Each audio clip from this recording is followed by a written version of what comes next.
Good morning, students. I welcome you all in my chemistry class. Today we are going to study reactions in solution. Our today's topic is reactions in solution. In chemistry, most of the reactions occur in solution phase. Chemistry में बहुत maximum reactions laboratory में solution phase में ही कराए जाते हैं. तो solution phase में अगर रिएक्शन हो रहे हैं तो हमें किसी भी सोल्यूशन में किसी सल्यूट के अमाउंट को कैसे एक्सप्रेस किया जाए ये सीखना पड़ेगा. ठीक है, तो इसीलिए हम ये टॉपिक पढ़ रहे हैं. ठीक है, so the amount of substance present in a given volume of a solution. ठीक है, हमें यहाँ पे amount of substance he calculate करना है. अमाउंट ऑफ एनी सब्सटेंस मतलब यहाँ सॉल्यूट है present in a given solution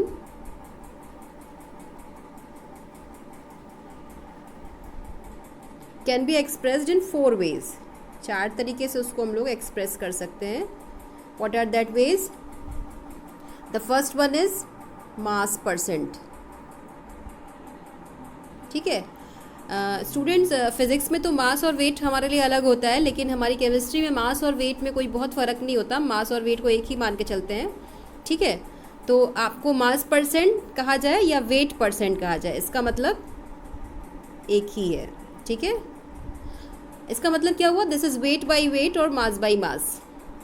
ये आपने 9th में भी पढ़ रखा है. The second way of expressing the concentration of any solute in a solution is in the form of mole fraction. Okay, and the third way is molarity. Last one is molality. So there are 4 ways to express the amount of substance present in a solution to understand about its concentration. What are that 4 ways? Mass percent or weight percent, mole fraction, molarity and molality. Let us understand this one by one. Okay. The first one is mass percent.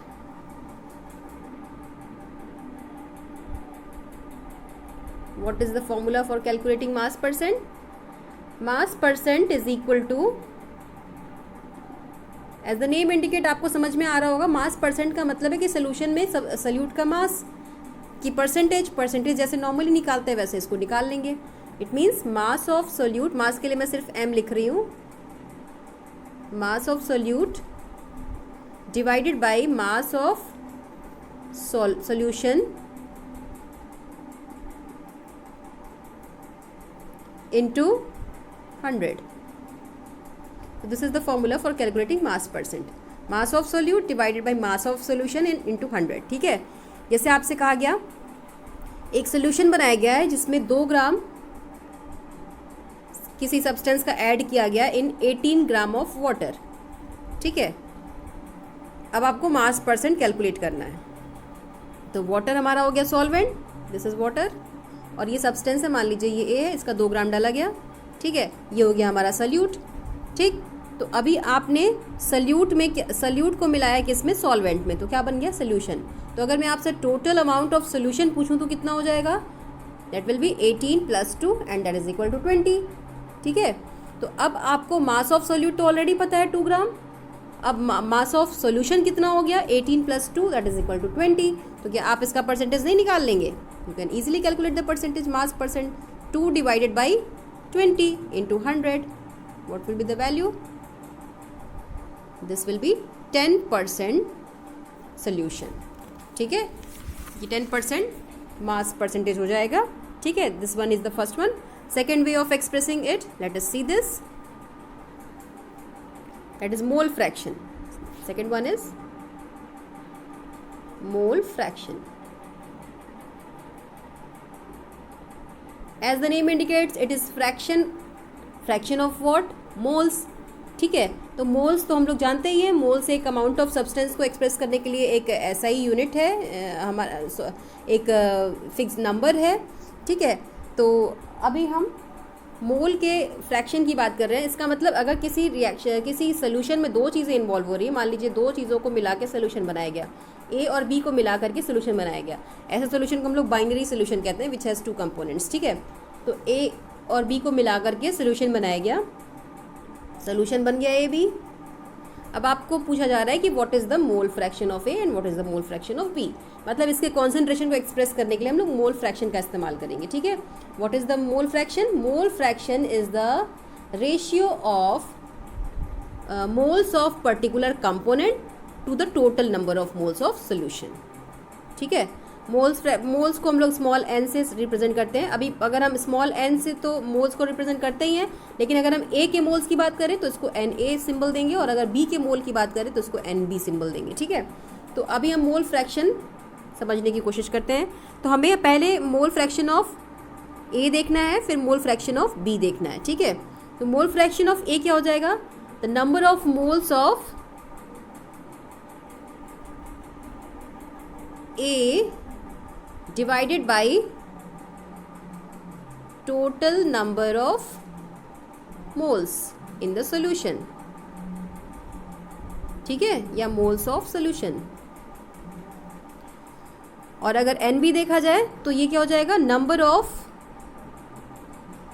Moles of B का ही component देख रहे हैं ना, B का ही fraction देख रहे हैं, तो B क्या हो जाएगा? Number of moles of B divided by number of moles of solution, ठीक है। अब इसको लिखेंगे कैसे? N A is the number of moles of A and n B is the number of moles of B. तो अब इसको अगर हम सिंबॉलिक फॉर्म में लिखना चाहें तो कैसे लिखेंगे? Let me move to the next page. Okay, कैसे लिखेंगे इसको? It will be written as n A will be equal to, अगर एन ए को हम मोल फ्रैक्शन ऑफ ए देख रहे हैं, ठीक है,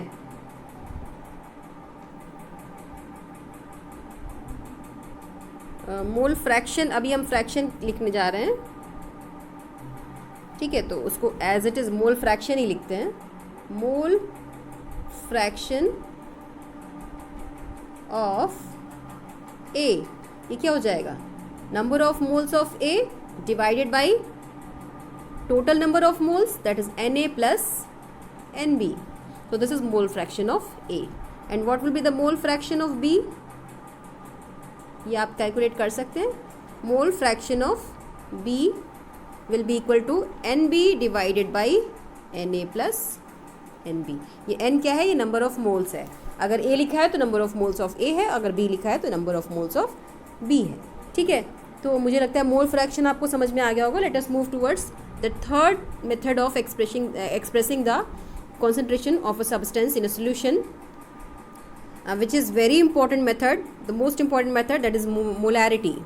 Let us move to that. Third one is, दो हमने डिस्कस कर लिया, now the third one is molarity. Here I am saying R, molarity, ठीक है, ये R की बात हो रही है। What is molarity? It is, अगर इसको हम डिफाइन करें, it is the number of moles of solute, number of moles of solute in 1 liter of solution. It is number of moles of solute in 1 liter of solution, ठीक है। तो इसको अगर symbolic form, इसको हम लोग capital M से दिखाते हैं। Molarity is always expressed in capital M and molality is expressed in small m। Molality को स्मॉल m से दिखाता है, लेकिन मोलैरिटी को हम लोग कैपिटल M से दिखाते हैं, ठीक है। So capital M will be equal to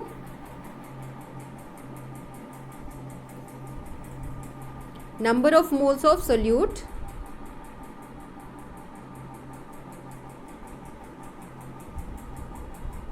divided by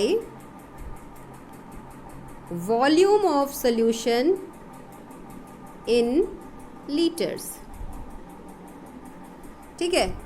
तो अभी इसको थोड़ा और समझने की कोशिश करते हैं। ये तो हो गई इसकी डेफिनेशन, ये हो गया फॉर्मूला। अब इसको थोड़ा हम और समझने की कोशिश करते हैं, ठीक है। Let us move that. Okay, अगर मैं आपसे कहूँ व्हाट इज़ 1 मोलर NaOH, मैं मोलर की बात कर रही हूँ, I am using R here, ठीक है. 1 मोलर NaOH का क्या मतलब हुआ? इसका मतलब हुआ, अभी मैंने आपको बताया कि मोलैरिटी क्या है, number of moles of solute divided by it's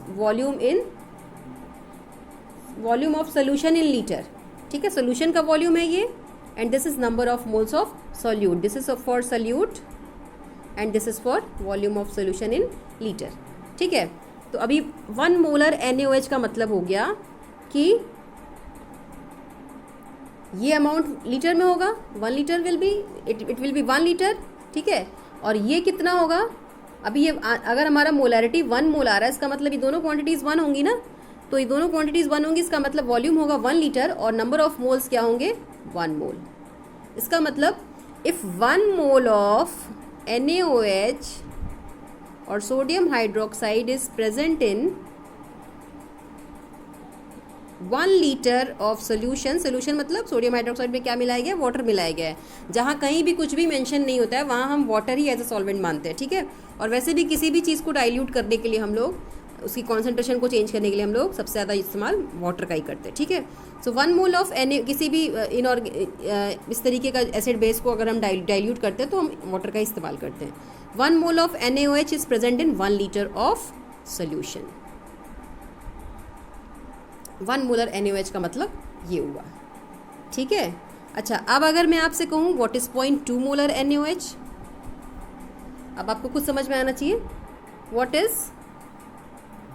0.2 molar NaOH, इसका क्या मतलब हुआ?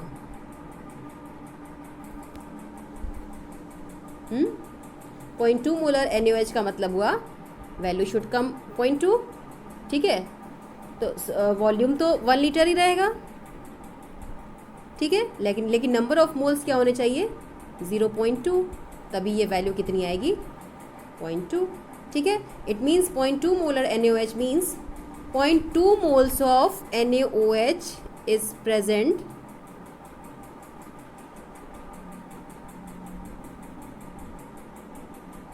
in 1 liter of solution. ठीक है, अब अगर मैं आपसे कहूँ कि आपके पास 1 मोलर NaOH सोल्यूशन है, उसको आपको 0.2 मोलर सोल्यूशन में कन्वर्ट करना है, तो आपको कितना पानी ऐड करना पड़ेगा? ठीक है, या उसमें आप कितना NaOH होगा? ठीक है, 1 मोलर NaOH को 0.2 मोलर NaOH में कन्वर्ट करना है, तो उसमें कितना NaOH होना चाहिए और कितना पानी होना चाहिए, तो ये कैसे कैलकुलेट करेंगे? ठीक है, तो अभी हमने 1 मोलर सोल्यूशन देखा. ठीक है, 1 मोलर का मतलब क्या था? 1 mole is present in 1 litre. ठीक है, तो 0.2 मोलर इसको बनाना है तो वॉल्यूम कितना होना चाहिए? ठीक है, तो कैसे निकालेंगे इसको? अगर 1 लीटर में 1 मोल है, 1 लीटर का मतलब 1000 ml है, तो 1000 ml में अगर 1 मोल है तो 0.2 मोल कितने में होगा? Unitary method. ठीक है, कैसे निकालेंगे? 0.2 इंटू 1000 डिवाइडेड बाई 1, तो वैल्यू कितनी आएगी? This will be equal to 200 millilitre. ठीक है, इसका मतलब कि 200 मिलीलीटर में जो 200 मिलीलीटर वॉल्यूम होगा NaOH का. ठीक है, then it will be 2.2 molar solution. ठीक है, अच्छा, अब 200 ml आपको लेना है 1 मोलर NaOH का. ठीक है, और उसको डाइल्यूट करना है आपको. अगर तो कैसे डाइल्यूट करेंगे? अब हम लोग डाइल्यूशन देखते हैं. ठीक है, यही NCERT में चीज़ें बहुत क्लियर दी हुई हैं, आप उसको पढ़िएगा और उसको लिखिएगा भी. ठीक है, हम लोग उसको डाइल्यूट करने की कोशिश करते हैं. ठीक है, व्हाट इज़ अवर क्वेश्चन? अभी हमने देखा कि कितना हमें वॉल्यूम लेना है? 200 ml इस 1 मोलर NaOH सोल्यूशन का, जो 1 मोलर NaOH सोल्यूशन हमने बनाया था उसका हमें कितना वॉल्यूम लेना है, इस 1 मोलर NaOH का कितना वॉल्यूम हमें लेना है, 200 मिलीलीटर, ठीक है।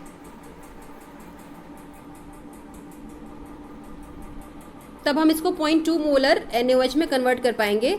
तो इसके लिए हमें इसमें वाटर ऐड करना पड़ेगा। अब वाटर कितना ऐड करना पड़ेगा, ठीक है,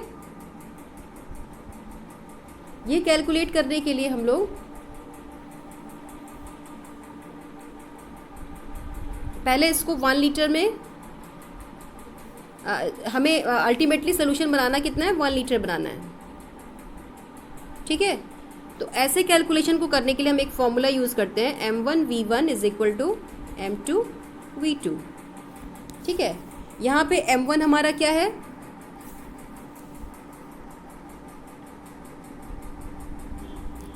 अभी हमने 0.2 मोलर सॉल्यूशन हमें मिला हुआ है, ठीक है।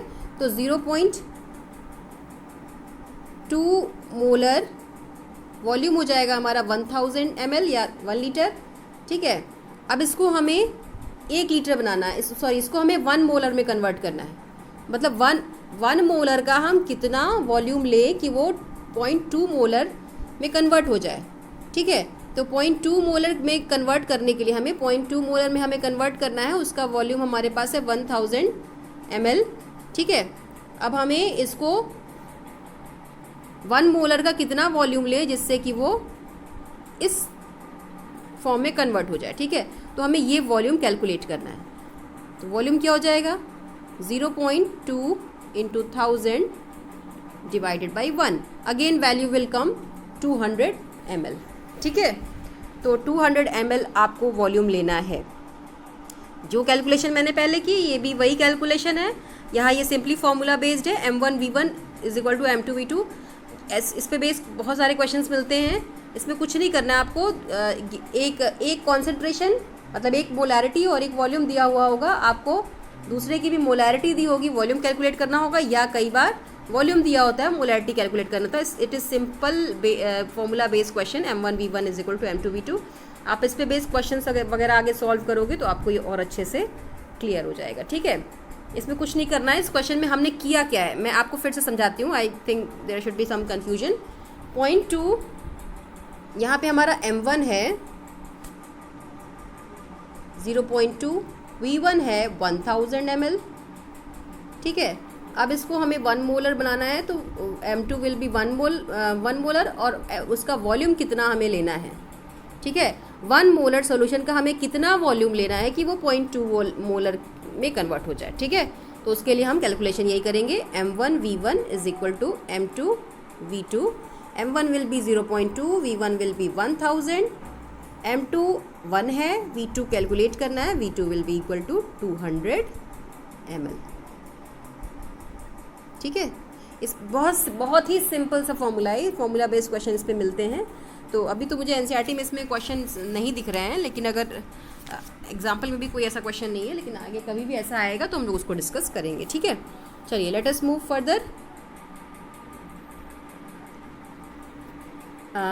यहाँ पे हमें एक बात ध्यान रखनी है कि number of moles of solute है वो है 0.2, ठीक है, इन 200 ml। ये सोल्यूट है, ये सॉल्वेंट है, ठीक है।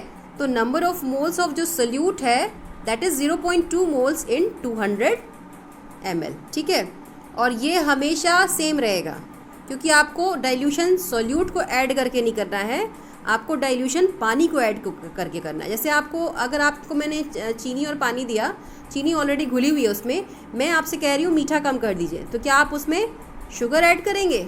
नहीं, आप उसमें क्या ऐड करेंगे? पानी ऐड करेंगे, जिससे मीठा कम हो जाएगा, ठीक है। तो डाइल्यूशन का मतलब भी यही होता है कि वाटर ऐड करके आप कॉन्सेंट्रेशन को कम करें। तो 0.2 मोल्स ऑलरेडी प्रेजेंट है इन 200 ml, तो आपको उसको 800 ml और वाटर ऐड करके आपको उसको डाइल्यूट करना है, ठीक है। यही हमने इस क्वेश्चन से कैलकुलेट किया है। तो अभी थोड़ा कन्फ्यूजन हो रहा होगा, पहली बार आप ये कॉन्सेप्ट पढ़ रहे हैं, आगे हम लोग इसको और अच्छे से क्लियर करेंगे जब क्वेश्चंस में इसको सॉल्व करेंगे, ठीक है। द नेक्स्ट वन, अच्छा एक चीज़ और, मोलैरिटी के बारे में बहुत इंपॉर्टेंट चीज़ है।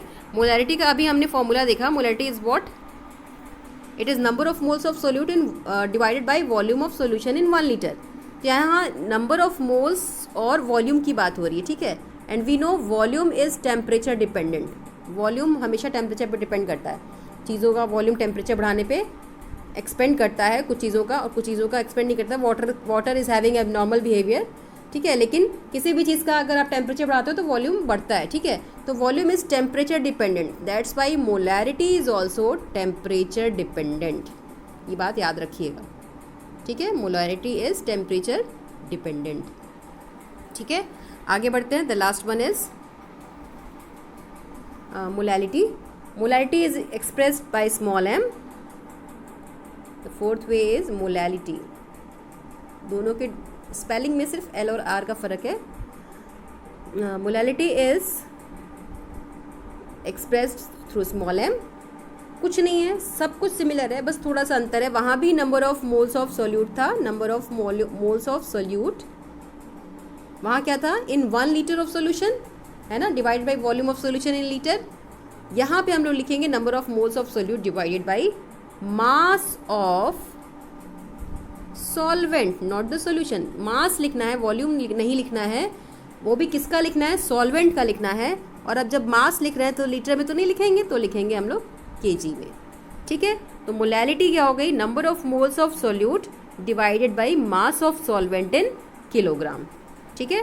दिस इज मोलैलिटी, ठीक है। तो यही 4 वेज हो गए। अच्छा, अब आप बताइए, क्या किसी चीज़ को गर्म करने से उसका मास बदलता है?